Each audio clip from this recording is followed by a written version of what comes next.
இன்றைக்கு நான் 2 காரியத்தை உங்களுக்கு முன்வைத்து நான் பேசும்படியாக நான் விரும்புகிறேன். ஒன்றாவதாக, இயேசு கிறிஸ்துவானவர் யார் மீது மனதுருகினார் என்று நாம் தியானிக்க போகிறோம்.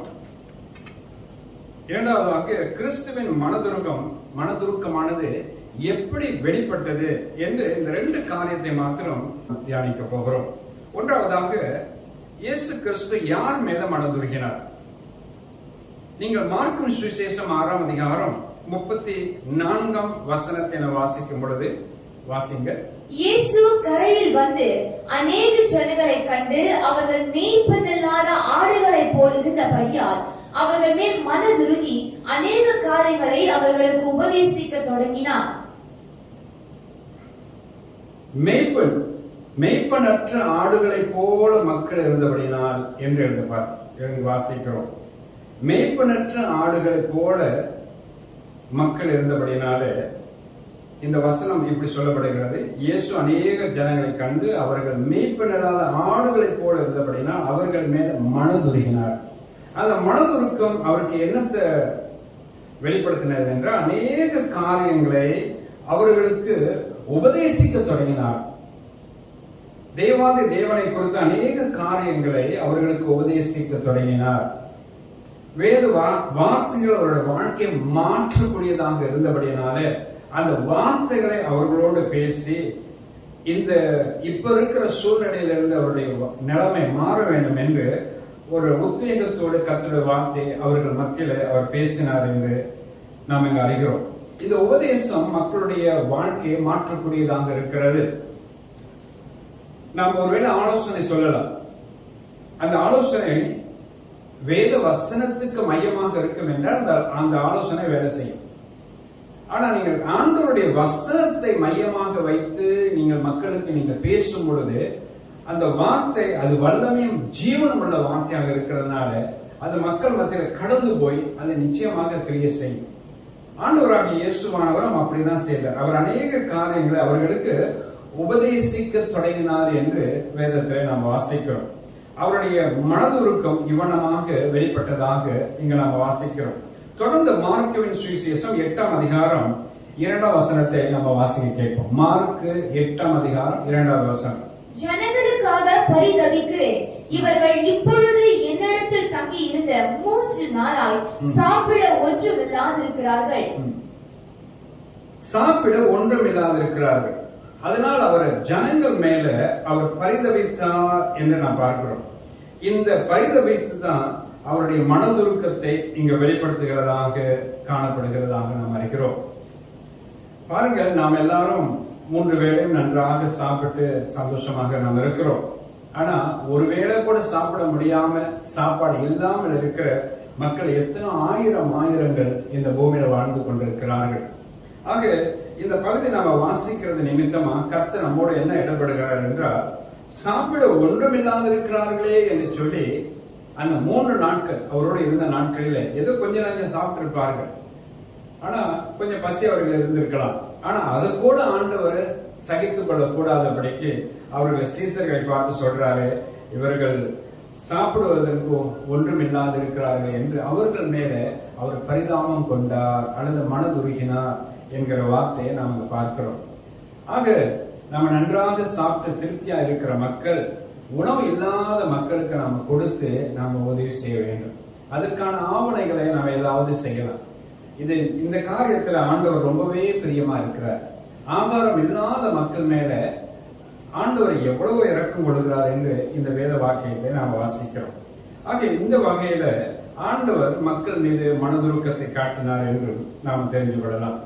அடுத்ததாக மத்தேயு 14ஆம் அதிகாரம் 14 வசனத்தை வாசிக்க கேட்போம். இயேசு வந்து திரளான ஜனங்களை கண்டு அவர்கள் மேல் மனதுருகி அவர்களின் வியாதியஸ்தர்களாய் இருந்தவர்களை சுஸ்தமாக்கினார். இயேசுவானவர் திரளான ஜனங்களை கண்டு அவர்கள் மேல மனதுருகினார். இந்த மனதுருக்கமே அநேகர் வியாதியா இருக்கிறதை கண்டு அவர்களை அணுகி அந்த வியாதியை நீக்கி அவர்களை சுஸ்தமாக்கினார் என்று நாம் இங்கு வாசிக்கிறோம். இன்னொரு வேத பகுதி வேதத்தில் உண்டு. மத்தேயு சுவிசேஷம் 4ஆம் அதிகாரம் வசனம் 23 25 வரையும் நம்ம வாசிக்க கேட்போம். பின்பு இயேசு கலிலேயா எங்கும் சுற்றி நடந்து அவர்களுடைய ஜெப ஆலயங்களில் உபதேசித்து ராஜ்யத்தின் சுவிசேஷத்தை பிரசங்கித்து ஜனங்களுக்கு உண்டாயிருந்த சகல வியாதிகளையும் சகல நோய்களையும் நீக்கி சுஸ்தமாக்கினார். அவருடைய மனதுருக்கம் ஜனங்களுக்கு உண்டாயிருந்த சகல நோய்களையும் சகல வியாதிகளையும் நீக்கி அவர்களை சோமாக்கினது என்று நாம் பார்க்கிறோம். வாசிக்க முடியுங்க. அவருடைய கீர்த்தி சீரியா எங்கும் பிரசித்தமாயிற்று. அப்பொழுது பலவித வியாதிகளையும் வேதனைகளையும் அடைந்திருந்த சகல பிணியாளிகளையும் பிசாசு பிடித்தவர்களையும் சந்திர ரோகிகளையும் திமிர்வாதக்காரரையும் அவரிடத்தில் கொண்டு வந்தார்கள். அவர்களை சுஸ்தமாக்கினார். கலிலேயாவிலும் தெக்கப்போலியிலும் எருசலேமிலும் யூதேயாவிலும் யோர்தானுக்கு அப்புறத்திலும் இருந்து திரளான ஜனங்கள் வந்து அவருக்கு பின் சென்றார்கள். இங்க நம்ம வாசிக்கிற வேத பகுதி சகல வியாதிகள் சகல நோய்கள் அசுத்தாவின் வல்லமையினால் பாதிக்கப்பட்டவர்கள் எல்லாரையும் கர்த்தர் குணமாக்கினார், சுகம் கொடுத்தார் என்று வேத வாக்கியங்களை நாம் வாசிக்கிறோம். ஆக மக்களுக்கு சுகத்தையும் விடுதலையும் கொடுக்கிற இந்த காரியத்துல ஆண்டவருடைய மனதுருக்கம் இங்கு காணப்படுகிறது என்று வேதாகமத்திலே நாம் அங்கு அறிகிறோம். ஆகவே நம்மை சூழ்ந்து இருக்கிற அநேக ஆயிரங்கள் உண்டு. நாம் இன்றைக்கு சுகத்தோடு பலத்தோடு இருக்கிறோம் அல்லவா? அநேக வியாதியோடும் கஷ்டத்தோடும் துன்பத்தோடு இருக்கிற மக்களை நாம் அணுகணும். இயேசு கிறிஸ்து அப்படித்தான் அணுகினார். அதே போல அவருடைய மனதுருக்கம் நம்மிடம் இருக்கும் பொழுது நாமும் அப்படிப்பட்ட மக்களை அணுகி அவர்களுக்கு வேண்டிய சுகத்தையும் விடுதலையும் நாம் கொடுக்க வேண்டும். அப்பொழுது அவர்கள் இயேசுவானவர் யார் என்னார் என்று அவர்கள் அறிந்து கொள்வார்கள். தொடர்ந்து மத்தேயு 20ஆம் அதிகாரம் 34ஆம் வசனத்தை வாசிக்க கேட்டோம். இயேசு மனதுருகி அவர்கள் கண்களை தொட்டார். உடனே அவர்கள் பார்வை அடைந்து அவருக்கு பின் சென்றார்கள். இங்க மத்தேயு 20ஆம் அதிகாரம் 34ஆம் வசனத்திலே நாம் வாசிக்கிறோம். இயேசுவானவர் மனதுருகி குருடருடைய கண்களை தொட்டு அவர்களை சுஸ்தமாக்கினார். அப்ப குருடருடைய கண்கள் ஆண்டவராக இயேசு கிறிஸ்துவினால் தொட்டபடினாலே அவர்கள் குணமாக்கப்பட்டு நன்றாக பார்வை அடைந்தவர்களாக அவர்கள் தரிசித்தார்கள். எனக்கு அன்பான தெய்வ ஜனங்களே, நாம இருக்கிற வட்டாரத்திலே நாம் இருக்கிற பகுதிகளில் எத்தனையோ மக்கள் கண்கள் இருந்தும் ஆண்டவரை காண முடியாத நிலையில் அநேக ஆயிரங்கள் உண்டு. இங்கு கண் தெரியாத குருடனை நாம் பார்க்கிறோம். கண் இருந்தும் கூட ஆண்டவரை காண முடியாத மக்கள் இருக்கிறார்கள். நாம் அவர்களுக்கு சுவிசேஷத்தை நாம் அறிவிக்கிறோம். அதே நேரத்தில் இப்படிப்பட்ட வியாதியஸ்தர்களை நீங்கள் காணும் பொழுது அவர்களுக்கு ஆண்டவராக தேவனுடைய அன்பை சொல்லி அவர்களை தேவனிடத்தில் நடத்த வேண்டியது அவசியமாக இருக்கிறது. இந்த துரிதமான காரியத்தை நம்ம எல்லாரும் செய்து அநேகருக்கு விடுதலையும் சுகத்தையும் நாம் பெற்றுத்தர வேண்டும். ஆண்டவராக இயேசு கிறிஸ்துனுடைய மனதுருக்கம் நம்மிலும் இருக்கும் என்றால் நாமும் இந்த காரியத்தை கண்டிப்பாக செய்யும். தொடர்ந்து மார்க்கு சுவிசேஷத்தை நாம் எடுத்துக்கொள்வோம். மார்க்கு 9ஆம் அதிகாரம் வசனம் 22 முதல் 25 முடிய நாம் வாசிப்போம். இவனை கொல்லும்படிக்கு அது அநேக தரம் தீயிலும் தண்ணீரிலும் தள்ளிற்று. நீர் ஏதாகிலும் செய்யக்கூடுமானால் எங்கள் மேல் மனதிறங்கி எங்களுக்கு உதவி செய்ய வேண்டும் என்றான். இயேசு அவனை நோக்கி, நீ விசுவாசிக்க கூடுமானால் ஆகும், விசுவாசிக்கிறவனுக்கு எல்லாம் கூடும் என்றார். உடனே பிள்ளையின் தகப்பன், விசுவாசிக்கிறேன் ஆண்டவரே, என் அவிசுவாசம் நீங்கும்படி உதவி செய்யும் என்று கண்ணீரோடு சத்தமிட்டு சொன்னான். அப்பொழுது ஜனங்கள் கூட்டமாய் ஓடி வருகிறதை இயேசு கண்டு அந்த அசுத்த ஆவியை நோக்கி, ஊமையும் செவிடுமான ஆவியை இவனை விட்டு புறப்பட்டு போ, இனி இவனுக்குள் போகாதே என்று நான் உனக்கு கட்டளையிடுகிறேன் என்று அதை அதட்டினார். இந்த வேத பகுதியை மத்தேயு சுவிசேஷம் 9ஆம் அதிகாரம் 14ஆம் வசனம் தொடங்கி 27ஆம் வசனம் வரை வாசிக்கும் பொழுது இதனுடைய நீளமான இதனுடைய சம்பவத்தை நாம் குறிப்பாக நாம் வழங்கிக் கொள்ளலாம். ஆயினும் கூட 22ஆம் வசனத்திலிருந்து ஒரு பகுதியை நான் உங்களோட பேச விரும்புகிறேன். தீயிலும் தண்ணீரிலும் தள்ளுகிற ஒரு அசுத்த ஆவி. இது அநேக தடவை அந்த சிறு பையனை கொல்லுவதற்கு வகை தேடிற்று. இந்த தகப்பனார் எங்கெங்கயோ போயிட்டு எப்படியெல்லாம் இந்த வியாதியிலிருந்து இந்த நிலையிலிருந்து அவனை விடுதலை பெற்று கொடுக்கலாம் என்று சொல்லி அவர் அநேக இடத்துல முயற்சி செய்திருக்க கூடும்.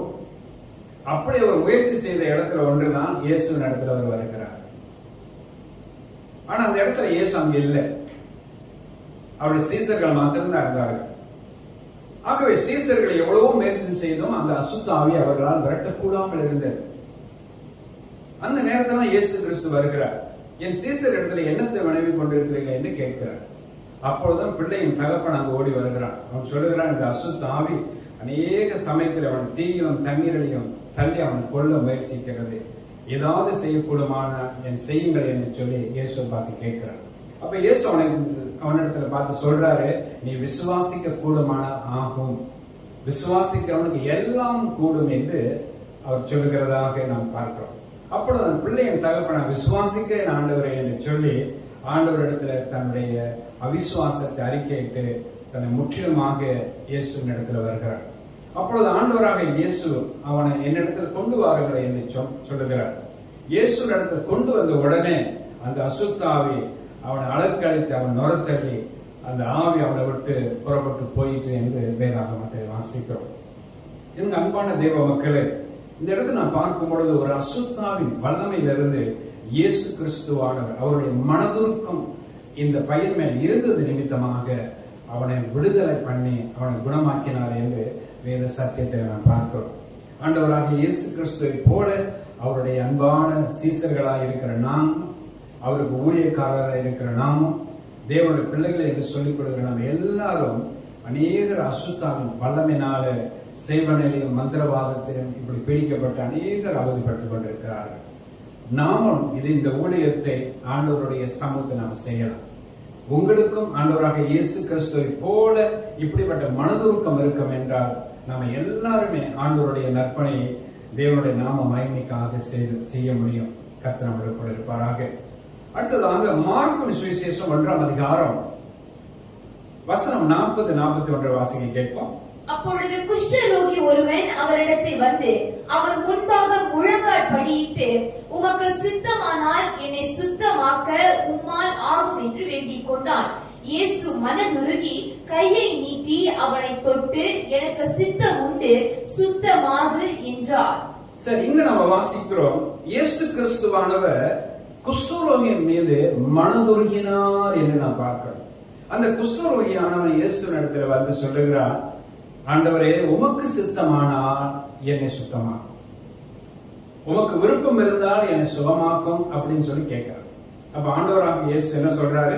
41 வசனம் சொல்லப்பட்டிருக்கிறது. இயேசு மனதுருகி கையை நீட்டி அவனை தொட்டு, எனக்கு சித்தம் உண்டு, சுத்தமாக என்று சொன்னார். நொடி பொழுதுல அவனுடைய குஷ்டரோகம் நீங்கி அவன் அந்த நேரத்திலே சுகமானான். ஆனா மக்கள் எல்லாம் அவனை தொடக்கூடாதபடிக்கு அவனை பார்த்த உடனே எல்லாரும் விலகி ஓடுகிறவர்களாக இருந்தார்கள். ஏனென்றால் அவனுடைய வியாதியுடைய அகோரம் அப்படிப்பட்டது.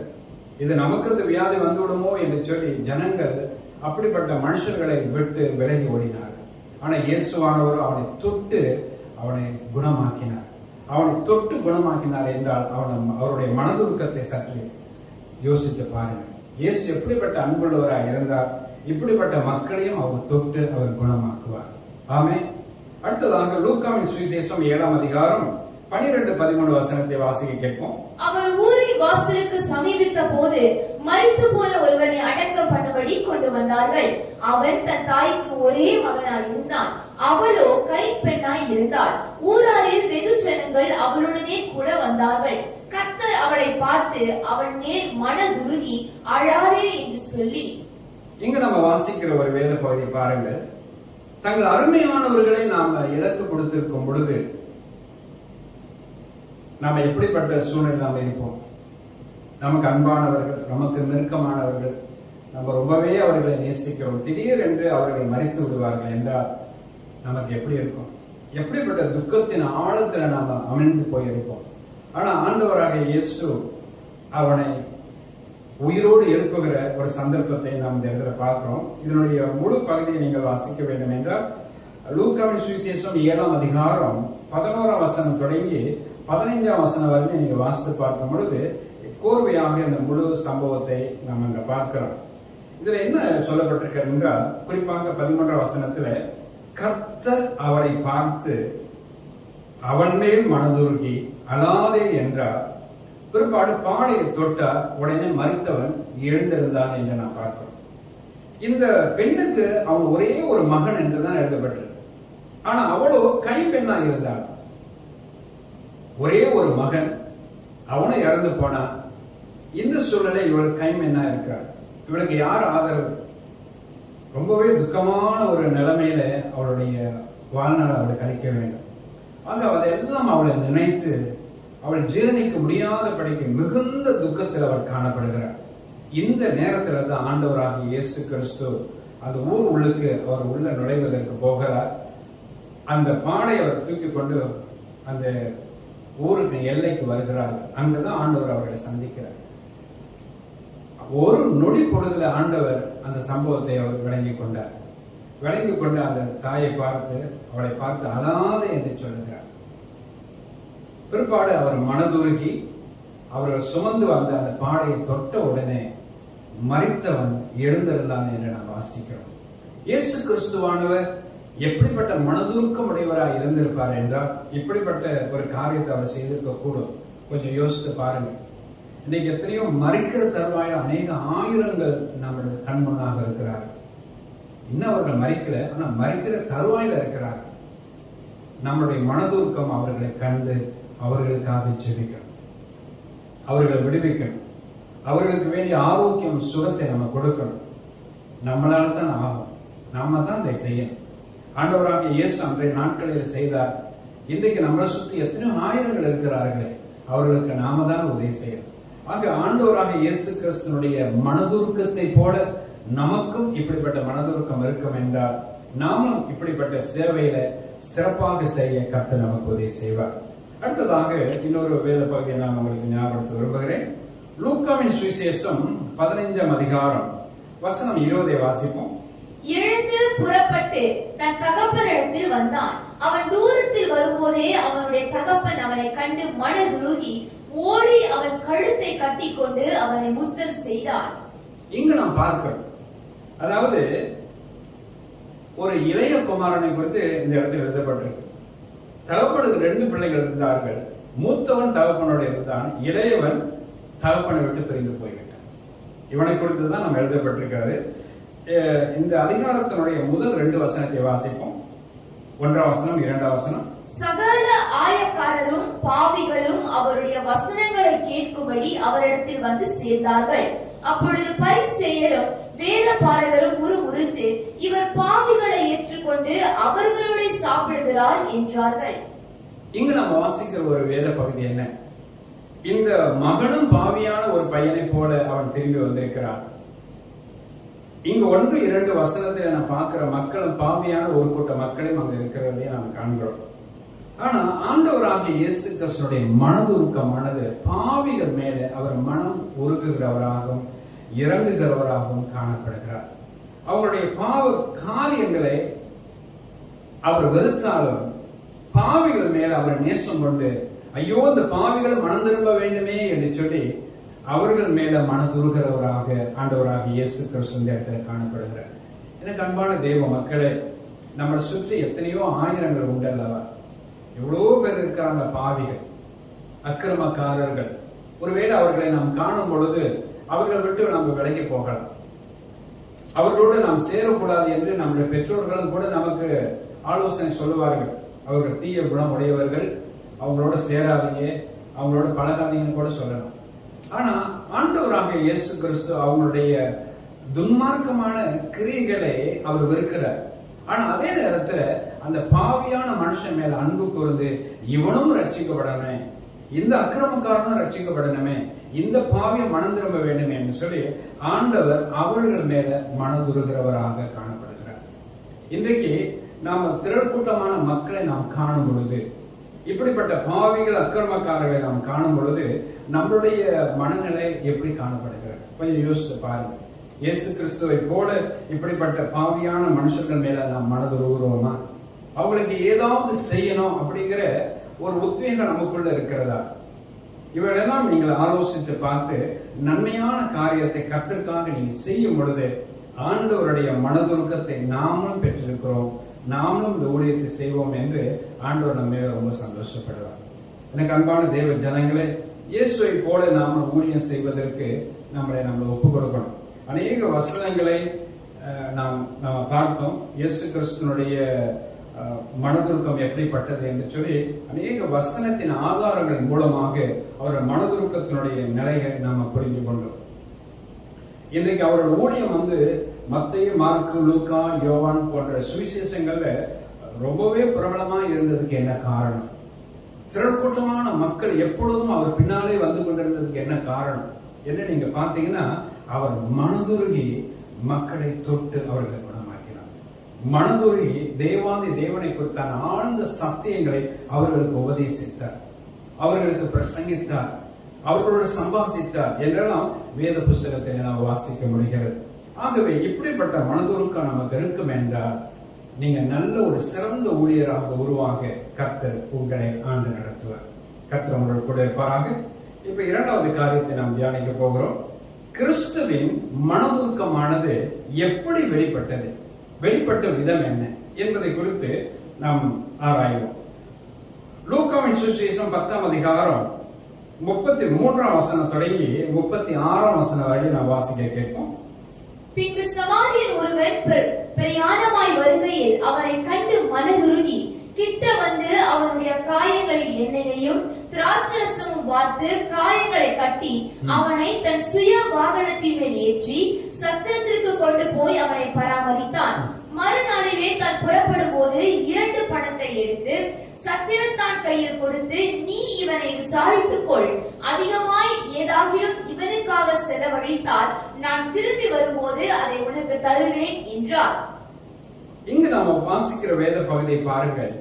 இயேசு கிறிஸ்துவினுடைய மனதுருக்கம் எப்படி வெளிப்பட்டது, வெளிப்பட்ட விதங்கள் என்ன என்று நீ பார்த்தீங்கன்னா, அவருடைய நற்கிரியின் மூலமாக, குறைவுகளை நிறைவாக்குவதன் மூலமாக, மக்களை சந்தோஷப்படுத்துறது மூலமாக, அவர்கள் மேல மனதுருகி அவர்களுக்கு சேவை செய்யறது வழியாக அவருடைய மனதுருக்கம் வெளிப்பட்டதாக இங்கு நாம் பார்க்கிறோம்.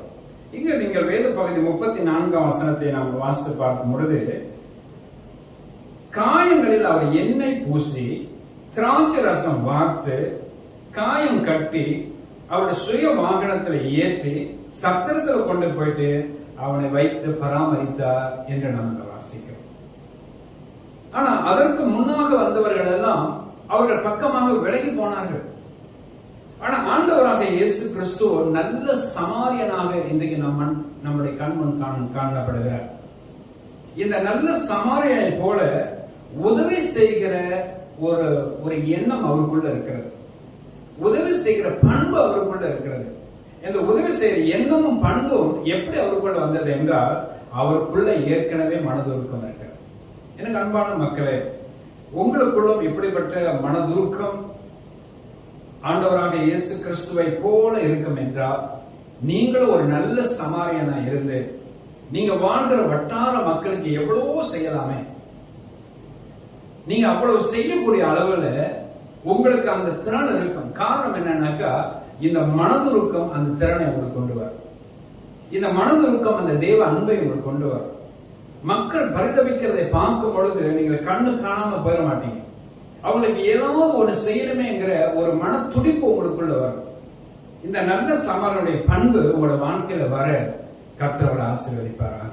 இன்னொரு வேத பகுதியை வாசிப்போம். மார்க்கு சுவிசேஷம் 6ஆம் அதிகாரம் 34 வசனத்தை வாசிக்க கேட்போம். இயேசு கரையில் வந்து அநேக ஜனங்களை கண்டு அவர்கள் மேய்ப்பதில்லாத ஆடுகளைப் போல் இருந்தபடியால் அவர்கள் மேல் மனதுருகி அநேக காரியங்களை அவர்களுக்கு உபதேசிக்க தொடங்கினார். மேய்ப்பதில்லாத ஆடுகளைப் போல தூய்ந்து போனவர்களாய் இருக்கிறதை கண்டு ஆண்டவராகிய இயேசு கிறிஸ்து மனதுருகி அநேக காரியங்களை குறித்து அவர்களுக்கு உபதேசித்தார். அவர்களுக்கு உபதேசிக்கும்படியாக ஆண்டவராக இயேசு கிறிஸ்துவினுடைய மனதுருக்கமே அப்படி வெளிப்பட்டது என்று நாம் வாசிக்கிறோம்.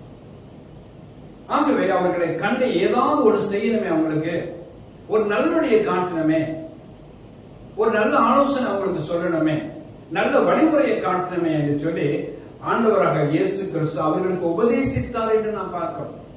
திக்கற்ற நிலையில காணப்படுகிறார்கள். மேய்ப்பினரான ஆடுகளைப் போல சிதறப்பட்டவர்களாக காணப்படுகிறார்கள். தங்களுக்கு என்று ஒரு வழிமுறையை தெரிந்து கொண்டு இதுதான் சரியான வழி என்று போய் கொண்டிருக்கிறார்கள். ஆக மனிதனுக்கு செம்மையாக தோன்றுகிற வழிகள் உண்டு. ஆனால் அதனுடைய முடிவு மரண வழியாயிற்று. இது அந்த மக்கள் அறியாது இருக்கிறார்கள் என்று சொல்லி ஆண்டவர் அவர்கள் மேல் மனதுருகினார். எனக்கு அன்பானவர்களே, நாமும் அப்படிப்பட்ட ஒரு மனதுக்கத்தோடு நாம் இருக்கும் என்றால், இயேசுவானவர் எப்படி இந்த மக்களுக்கு உபதேசம் பண்ணினாரோ அதே போல நாம் இப்படிப்பட்ட மக்களை நாம் பார்க்கும்போது அவர்கள் அணுகும்.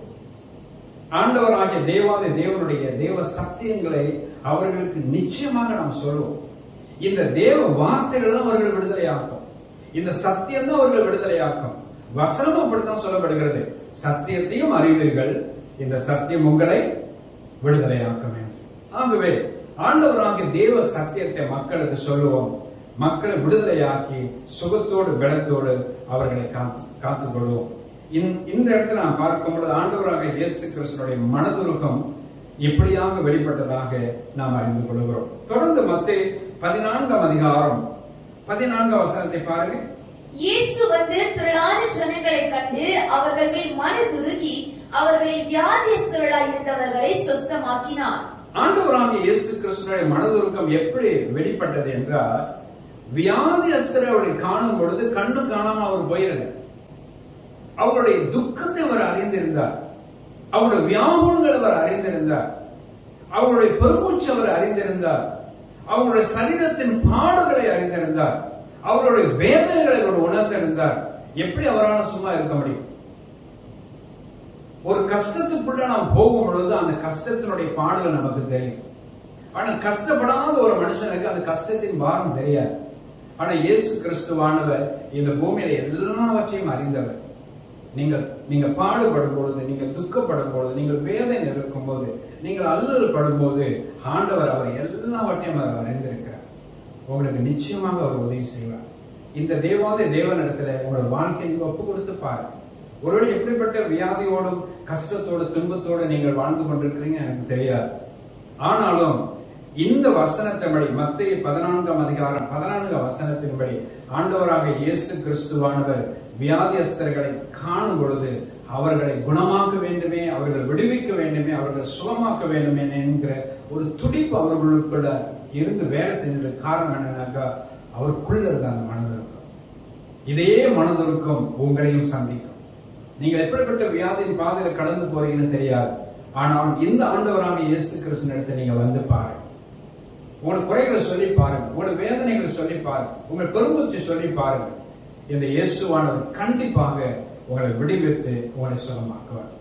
வேறொரு வேத பகுதியை நான் வாசிக்க போகிறோம். மத்தேயு எழுதின சுவிசேஷம் 15ஆம் அதிகாரம் 32ஆம் வசனத்தை வாசிக்க கேட்போம். மத்தேயு 15:32.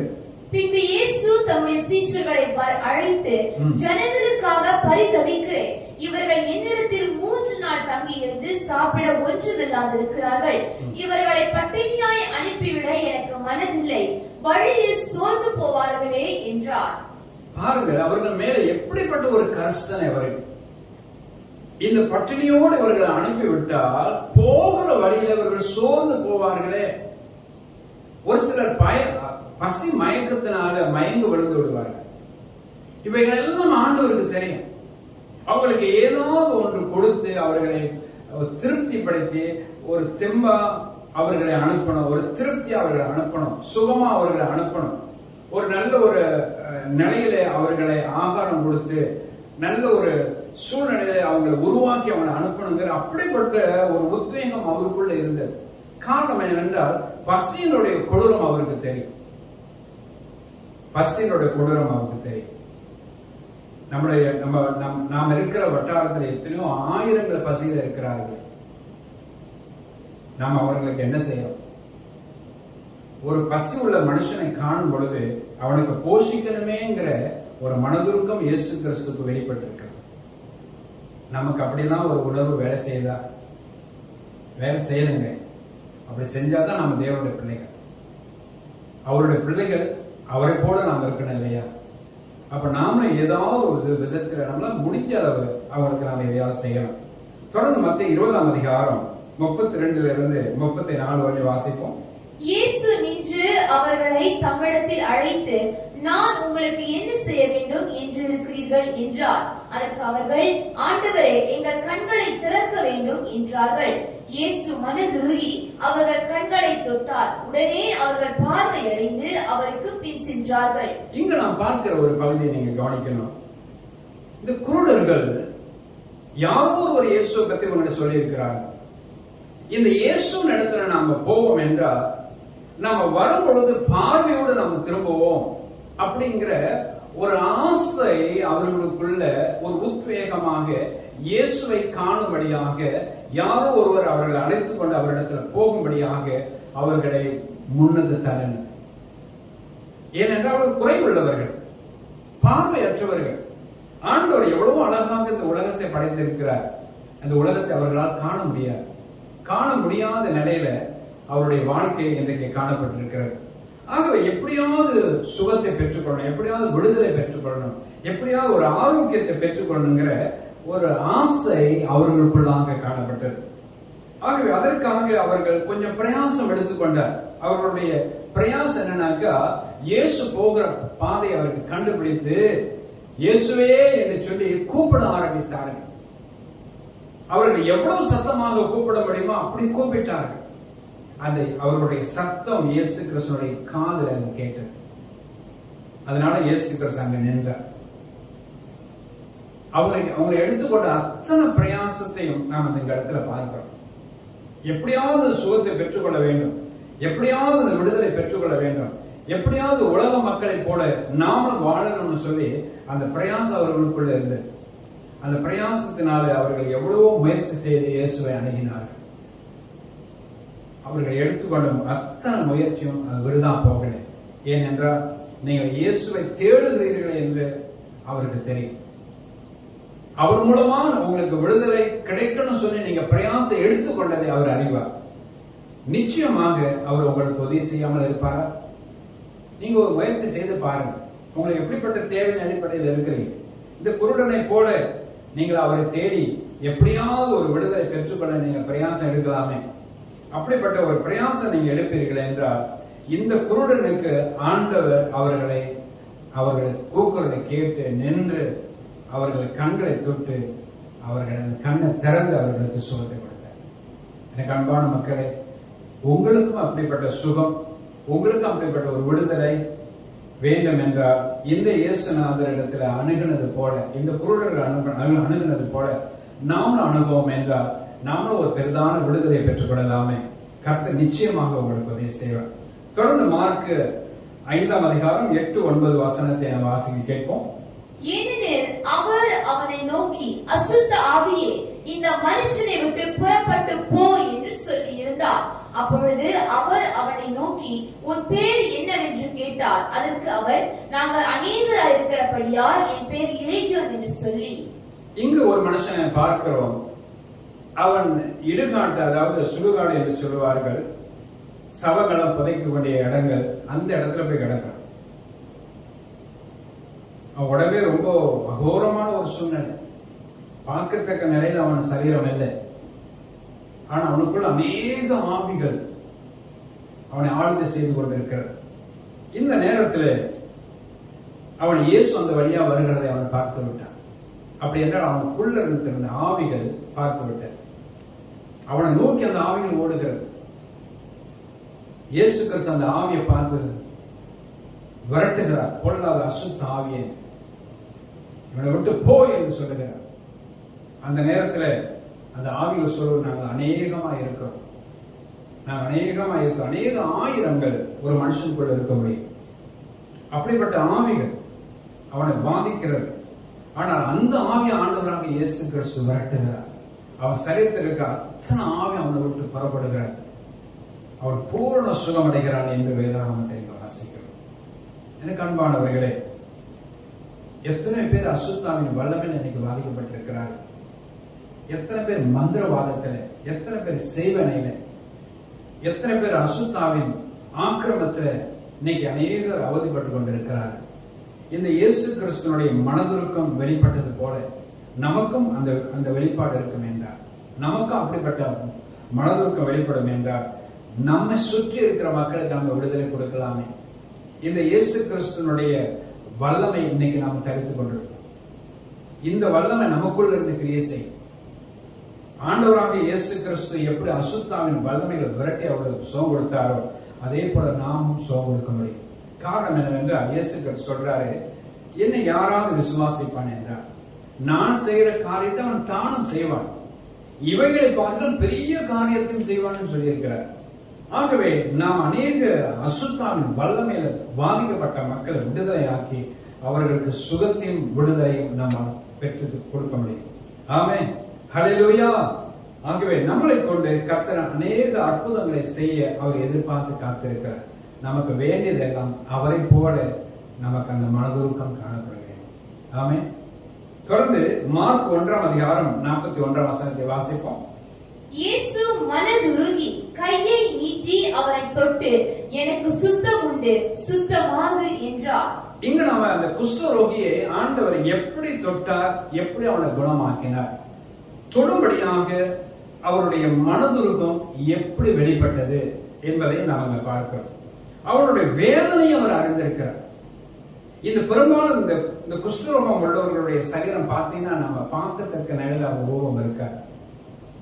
நம்முடைய விரல்கள் நன்றாக இருக்கிறது, அவங்க விரல்கள் நல்லா இருக்காது. அதெல்லாம் பாதி பாதி அப்படியே உடஞ்சி போன மாதிரி இருக்கும். அவங்க உடம்புலாம் பார்த்தீங்கன்னா எல்லாம் புண்ணா இருக்கும். அந்த புண்ணுல இருந்து அப்படியே சீல் வடிந்து கொண்டு இருக்கும், ரத்தம் வடிந்து கொண்டு இருக்கும். அங்கங்க பார்க்கிற எல்லா அங்க மெய்ந்து கொண்டு இருக்கலாம், ஈக்கள் அவன் மேல வந்து மெச்சு கொண்டு இருக்கும். அவன் எவ்வளவு கஷ்டப்பட்டு கொண்டிருப்பான். கொஞ்சம் யோசித்து பாருங்க. அவன் சரீரெல்லாம் அப்படியே வீங்கி போனது போல காணப்படும். அந்த நிலையில அவன் எவ்வளவு வேதனையா இருப்பான். அவனோட வேதனை ஆண்டவர் அறிந்தார், அவனோட துக்கத்தை அவர் அறிந்தார். இதுல இருந்து அவனுக்கு விடுதலை கொடுக்கணும் அப்படிங்கிற ஒரு ஆசை அவருக்குள்ள இருந்தது. ஆகவேதான் ஆண்டவராக இயேசு கிறிஸ்து தாமாகவே அவர் போய் அவனை தொடுறார், தொட்டு அவனை குணமாக்குறார். இப்படிப்பட்ட ஒரு மனதுருக்கம் நமக்குள்ள இருக்கும் என்றால் நாமளும் இது அருவருப்பான காரியம் என்று விலகி போகாம ஆண்டவருடைய அன்பை நிமித்தமாகும், அவர் நமக்குள்ள வைத்திருக்கிற மனதுருக்கத்தின் நிமித்தமாகும் அப்படிப்பட்டவர்களுக்கு நாம் சுகத்தையும் விடுதலையும் நிச்சயமாக நாம் கொடுக்கும். இந்த விடுதலை அவர் சுகத்தையும் அவர்கள் நிச்சயம் பெற்றுக் கொள்வார், தேவ சந்தோஷம் அடைவார், மகிழ்ச்சி அடைவார். இதனுடைய ஆண்டவருடைய திருநாமம் மகிமைப்படும். எனக்கு அன்பானவர்களே, நாம் இப்படிப்பட்ட பணியில இறங்கணும்னு சொல்லிதான் ஆண்டவர் விரும்புகிறார். அவரை போல நாம ஊழியம் செய்யணும்னு விரும்புகிறார். அதுக்கு நம்ம தேவை இந்த மனதுருக்கம். நீங்களும் ஆண்டவராக தேவனத்தை நீங்க அணுகி பாருங்க, அவரிடத்தில் கிட்டி சேர்ந்து பாருங்க. உங்களுடைய மனதுருக்கத்தை எனக்கு தாங்க ஆண்டவரே கேளுங்க. அவர் நிச்சயமா இந்த மனதுருக்கத்தை உங்களுக்கு கொடுத்து அநேக ஆயிரங்களை தொடும்படியாகும், அவர்களை குணமாக்கும்படியாகும். உங்களுக்குள்ள இருந்து தேவ வல்லமை புறப்பட்டு அவர்களை குணமாக்கும். இறுதியாக ஒரு பகுதியை நான் சொல்லி நான் முடிக்க விரும்புகிறேன். லூக்காவின் சுவிசேஷம் 7ஆம் அதிகாரம் 48-50 இந்த 2 வசனத்தை வாசிக்க கேட்போம். அவரை நோக்கி, உன் பாவங்கள் மன்னிக்கப்பட்டது என்றார். அவர் ஸ்திரியை நோக்கி, உன் விசுவாசம் உன்னை ரட்சித்தது, சமாதானத்தோட போ என்றார்.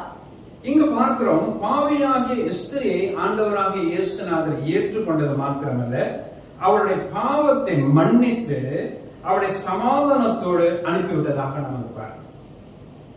இவள் பாவியாக ஸ்திரீ என்று 2 வசனங்களை குறிப்பாக நாம் பார்க்கிறோம். லூக்கா 7ஆம் அதிகாரம் 37ஆம் வசனத்திலையும் 39ஆம் வசனத்திலையும் அவளை குறித்து எழுதப்பட்டிருக்கிறது. வாசிப்போம்.